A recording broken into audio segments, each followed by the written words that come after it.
Adaeze, please, I made a mistake. You are my blood, my own twin. You crushed tablets to my food, Chisom. While I was sleeping, you packed my life into a bag and wore it. I was jealous, it's wrong. Please don't leave me like this. The snow is falling on both of us right now, but it is only sending one of us home in shame. I know, and just to... My people, today's story.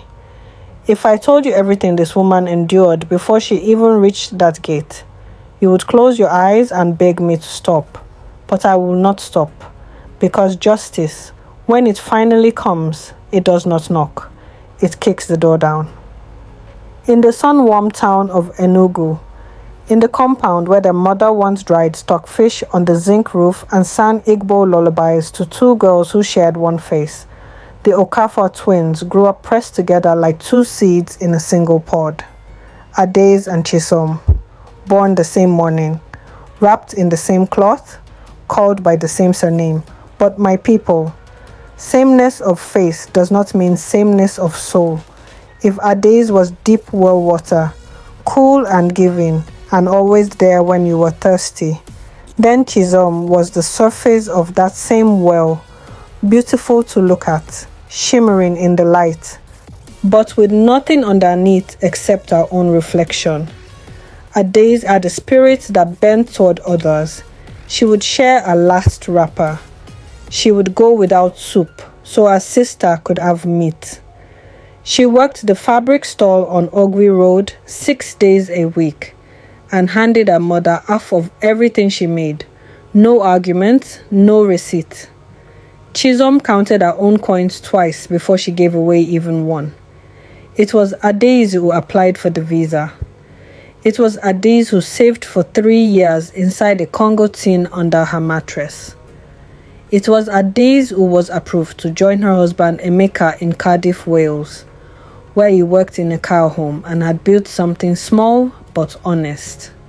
A good man, a quiet life, tickets booked, bags have packed. Our Chisom looked at all of that and felt something move in her chest that had no name she was willing to speak aloud. My people, let me tell you what greed looks like when it puts on a kind face. Chisom had watched her sister's preparations for 3 weeks. She watched Emeka send money for the luggage. She watched Adaeze fold her good dresses with tissue paper between each layer so they would not crease on the flight. She watched and she smiled and she helped and she said all the right things. Well done, Nnen. You deserve this. My sister is going abroad. And inside, something was curling like a leaf held over a flame. Then one Thursday evening, Adaeze took sick. A small thing at first, a headache, some dizziness, the kind that comes when you have been working too hard and sleeping too little. She lay down early. My Chisom sat beside her and rubbed her head with rub and brought her peppersoup and was so tender, so present, so sisterly that Adaeze held her hand and said, I don't know what I would do without you. Chisom smiled. She said, rest now. You have a big journey ahead. What Adaeze did not know, what she could not have imagined with her generous and trusting heart, was that her sister had already been to the chemist on Agbani Road that same Thursday afternoon. She had stood at the counter and spoken quietly and come away with 4 sleeping tablets wrapped in a small brown envelope. Not for headaches, not for her own rest. The flight was in 4 days. Emeka was waiting in Cardiff. The invitation letter, the visa, the passport, they were all in Adaeze's bag by the wardrobe. Chisom looked at that bag from across the room while her sister slept. My people, some plans do not announce themselves. They simply wait. On the night before the flight, Chisom cooked pepper soup thick with uziza leaf, the kind Adaeze could never refuse even when her stomach was unsettled. She stood over the pot and stirred and hummed and crushed the tablets to fine white powder between 2 spoons, and she did it without shaking, which is the most frightening part of this story. No hesitation, no trembling hand, just a woman who had already decided. Adaeze ate. She said it was the best pepper soup she had ever tasted.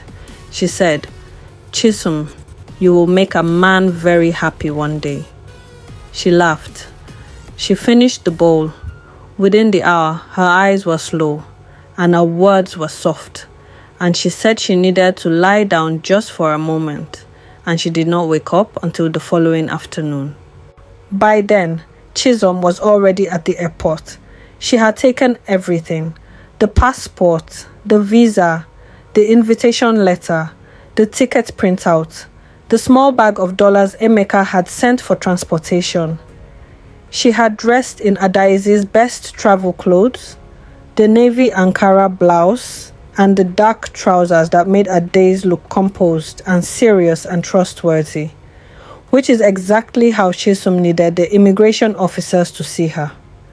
She had practiced Emeka's wife's answers in the mirror for 3 days. "Where are you going?" "Cardiff." "Wales." "What does your husband do?"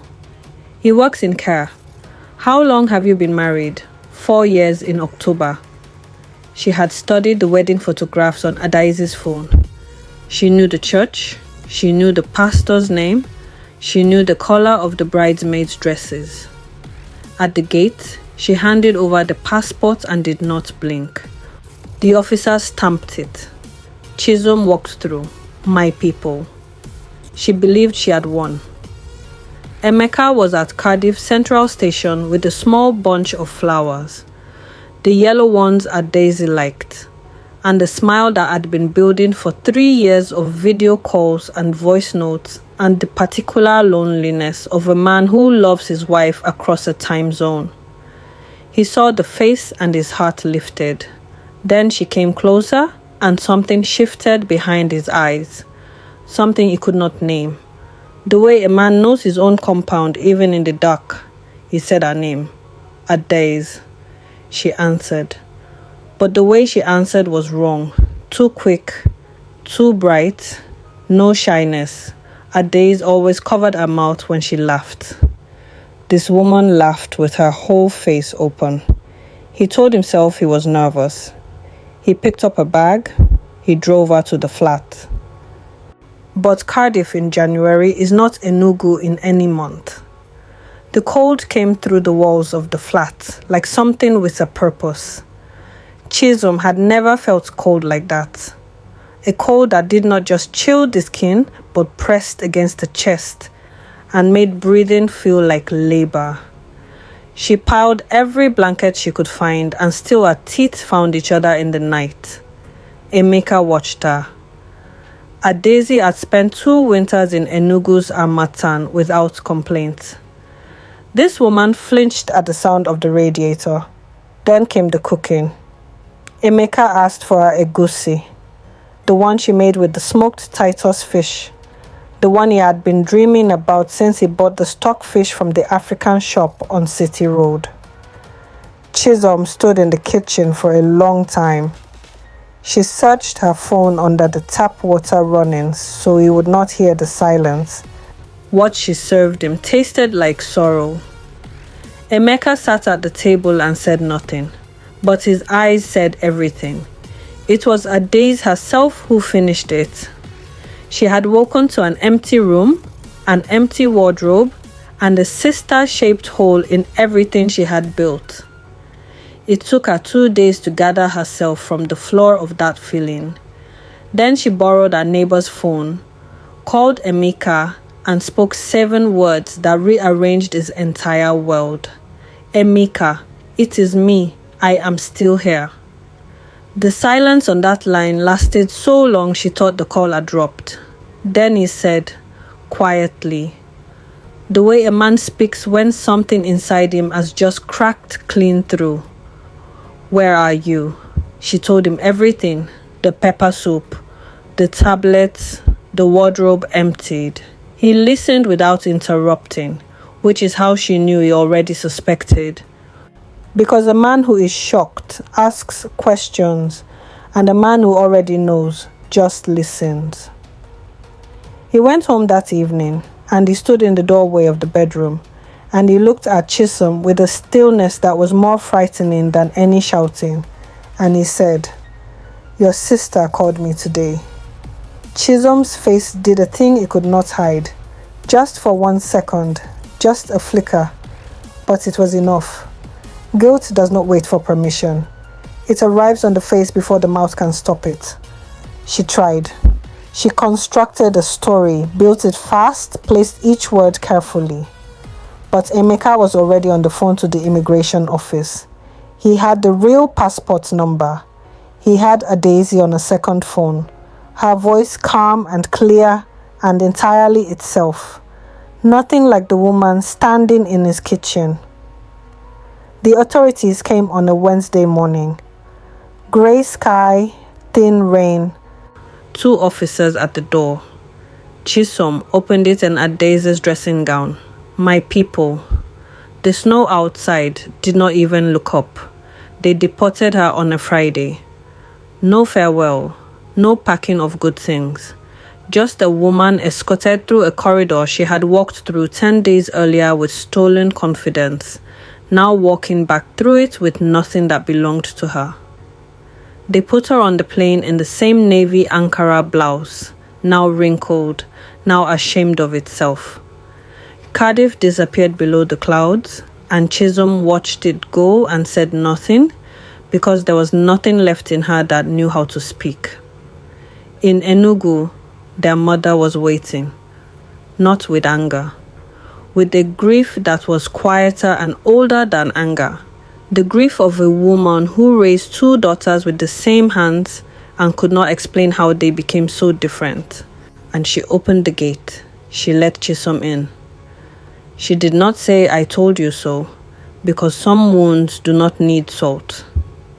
3 months later, Adaeze landed in Cardiff. Emeka was at the station again with yellow flowers. This time when she came through the doors, she covered her mouth when she laughed. He recognized it immediately. He held her for a long time in the middle of the station while people moved around them like water around 2 stones. My people. Let me tell you what this story taught me. Greed does not just want what you have, it wants to become you. And that is always where it fails, because you cannot wear another person's life. It will not fit. It will not cook right. It will not laugh right. It will not survive the cold that the original person was built for. What belongs to you knows your face. It will wait.